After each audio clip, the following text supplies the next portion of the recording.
This is the Precalculus Fall 2015 ACP Study Guide, Problem 14.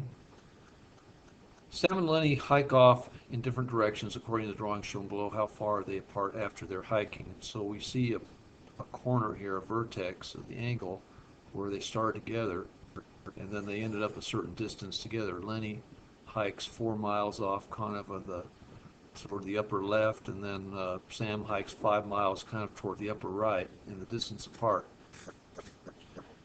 What happens here is what formula are we going to use? Well, what we're going to use is a formula that is very much like the Pythagorean theorem. The Pythagorean theorem is a squared plus b squared equals c squared.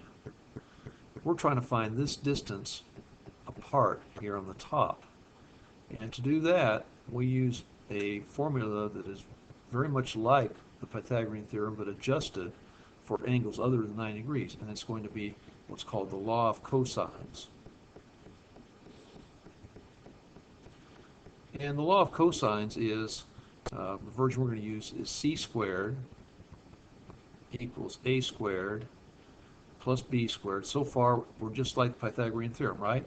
And then minus 2 AB cosine C, and we're talking about big C, which is angle C.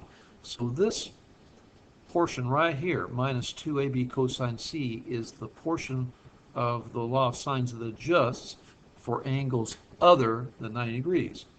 And so we can just plug in what we need here. We're going to say 4 miles is going to be our A, 5 miles is our B, and our angle, 135 degrees, is big angle C.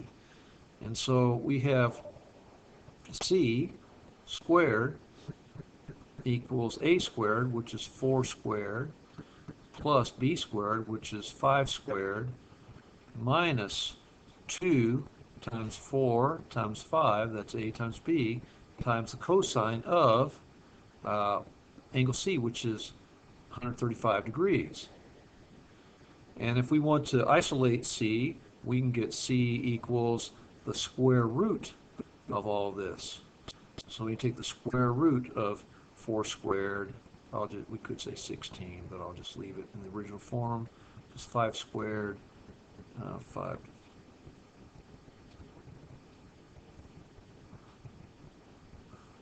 Okay, 4 squared plus 5 squared minus 2 times 4 times 5 times cosine of 135 degrees. So if we just punch all this in, we get it right. But what I want to do is use another feature of our calculator, the TI Inspire CX calculator, called Numerical Solve. And we press Menu, and we go to Algebra, and we press Enter for Numerical Solve. We're just going to enter our original equation. And remember we have c squared, we're just going to put x squared. So x squared is equal to a squared, which is 4 squared, plus b squared, which is 5 squared, minus 2 times a, which is 4, times 5, which is b, times the cosine of, we press the trig button, go once to the right, and we press 135 degrees, and then we go another to the right, we're going to press comma x. So we've given the instructions to solve this equation and give us the value of x, which we do, and we get approximately 8.32. Looks like 8.32 miles. So we go C is approximately equal to 8.32 miles. And we can see that our correct answer is A. So that's problem number 14. Good luck on these supplementary problems, 14A and 14B. Thanks.